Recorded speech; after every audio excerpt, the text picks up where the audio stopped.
Quick, cheesy, and totally foolproof. Today, I'm going to show you how to make the easiest manicotti.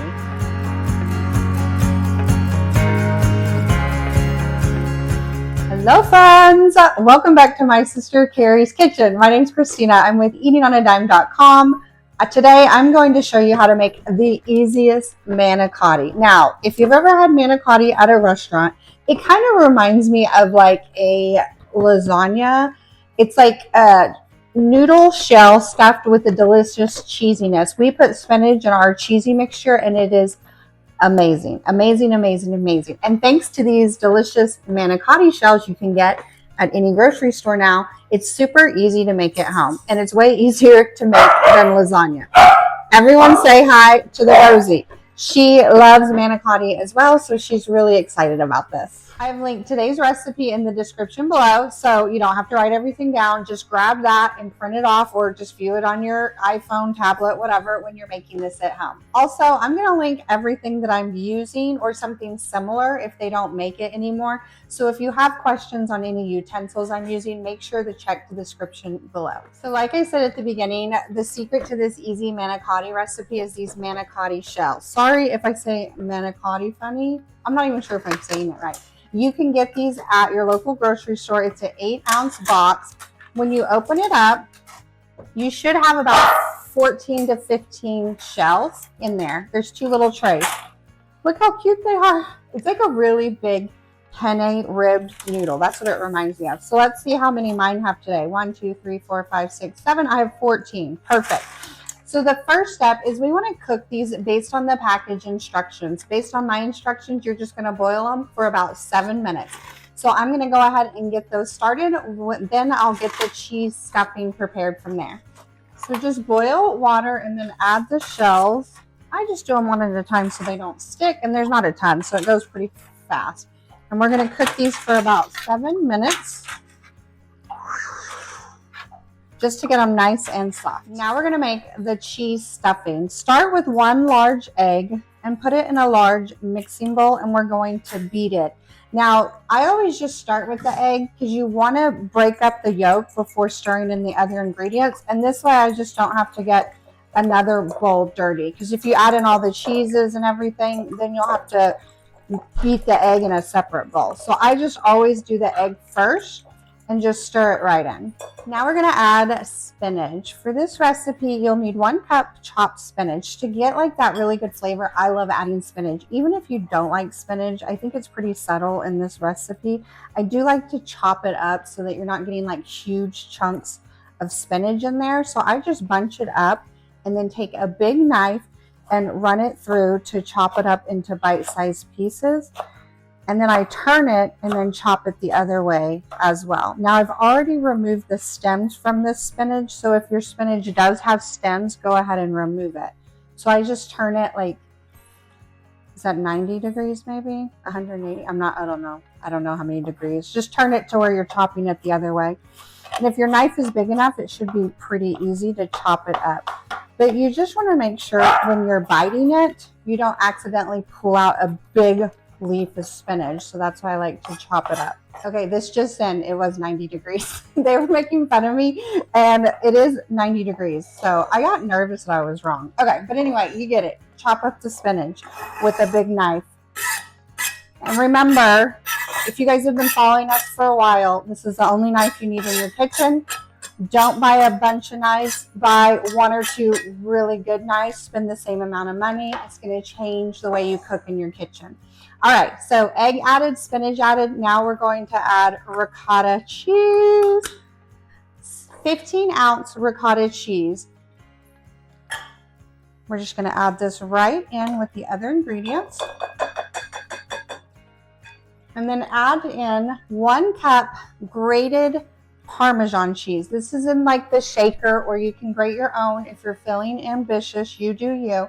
But the shaker parm works really well in this recipe. Now we're going to add some mozzarella cheese. So for this cheese, I do recommend that you shred your own. We're going to do 8 ounces. We want half in the mixture and reserve half for the topping. So I'm just going to go ahead and shred it all right now and stir about half of it into my filling mixture. I'm just using a handheld shredder. I do recommend that you shred your own. It is going to be meltier and creamier.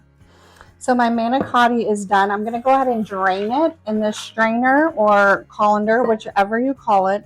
And then you want to rinse it immediately with cold water. This is going to stop the pasta from cooking to prevent you getting overcooked pasta. I'm going to just move it around with my hands a little bit to make sure the water gets all over these beautiful manicotti shells. Okay, back to the filling, guys. We got to focus on this filling. So the cheese is done. Take half of the shredded cheese and add it to the mixing bowl.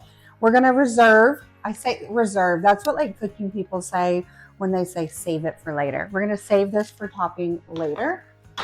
Then time to add in some seasoning. Start with 2 teaspoons of Italian seasoning blend. Now, if you are not in the States and they do not have this in your area, I'm going to link a homemade recipe below. It's super easy to make at home. But if you live in the United States, it's at most grocery stores. So it's just Italian seasoning blend in the seasoning aisle. And then a little bit of salt. I'm going to do a teaspoon and then a half a teaspoon of black pepper.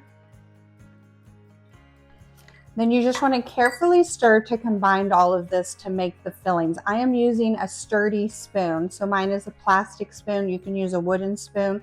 You just want one that is pretty thick. It doesn't like, I don't know, become wobbly when you use it. So it can stir that ricotta cheese because ricotta cheese is thick. So you need a good strong spoon to stir it up. So when you stir it, because that ricotta cheese is whole, sometimes I kind of like to just break it up with the utensil I'm using, just like this, to help incorporate it with the other cheeses. Make it a little bit more crumbly, if you will. And we're just going to get all those combined. And that egg helps bind all the cheeses together, so that's why we like that in there. Now preheat your oven to 350 degrees Fahrenheit. Now we're going to get the filling ready to stuff into the manicotti shells. So the whole point is you stuff the filling in, you bake it, put a good sauce on it. So you can take a spoon and actually put the filling into the shells, but I find it's best to pipe it in there. And so when I mean pipe it, I like to use, you can use any bag. You can use piping decorated bags for cakes if you have those on hand, and that's great. This I just found is a lot easier to get these shells with this cheesy goodness. So just put that cheese mixture that you made right into a Ziploc bag. I'm using this Ziploc bag holder that my sister and I love. We make freezer meals just to keep the bag open, but you can just put it in there however you would like.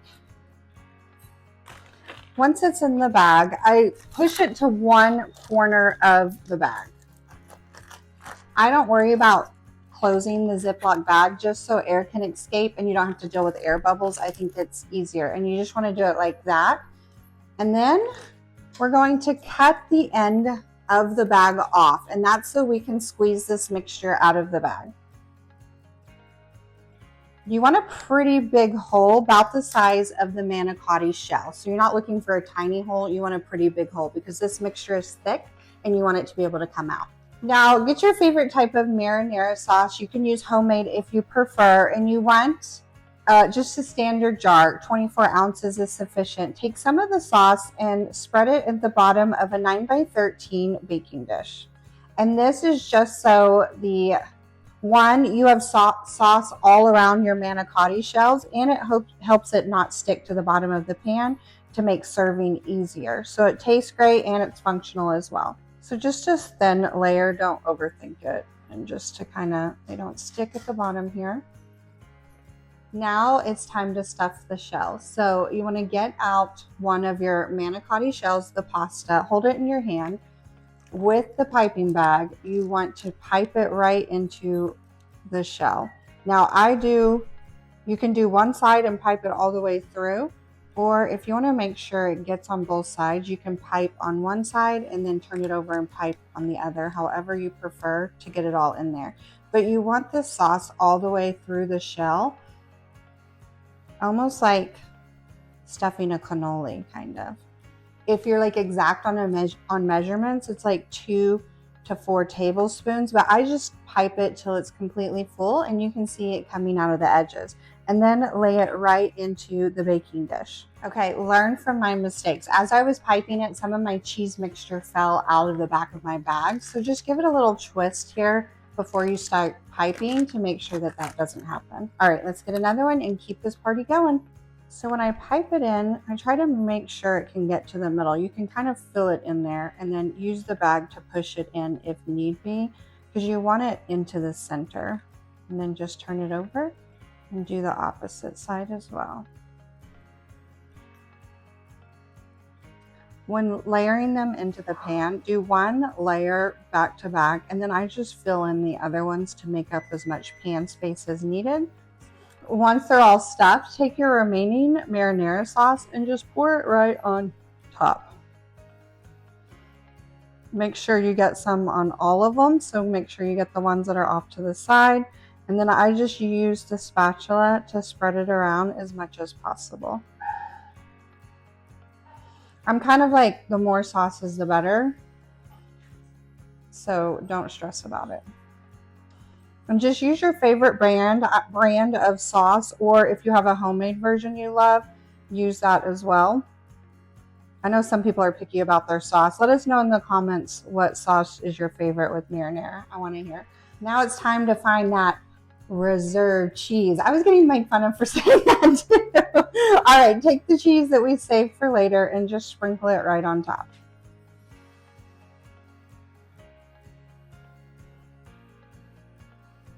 Now they're ready to bake. You want to bake them for 20 to 25 minutes until that sauce is bubbly and the cheese is nice and melted. It's officially done. I wanted to show you guys up close. See how the cheese is nice and melty, and the sauce, you can tell, is nice and hot. That's how you know it's done, because the pasta is already cooked and you're just cooking everything through. Look how beautiful it is. Okay, friends, now it's time for my favorite part, which is the eating part. I love that part. Let me know in the comments, could you guys eat 2 or 3 of these? I was just thinking how many would be in a serving, and I'm thinking it would be 2 or 3, just depending on how hungry you get. Now, when it comes to serving, I love doing Italian food, just like a really big salad. I just love it. There's something about like Italian food with salad and bread that just makes my heart so happy. So that's the way I would serve it at home. You could do extra parm on top if you're feeling fancy. And it's ready to enjoy. Look how pretty it is.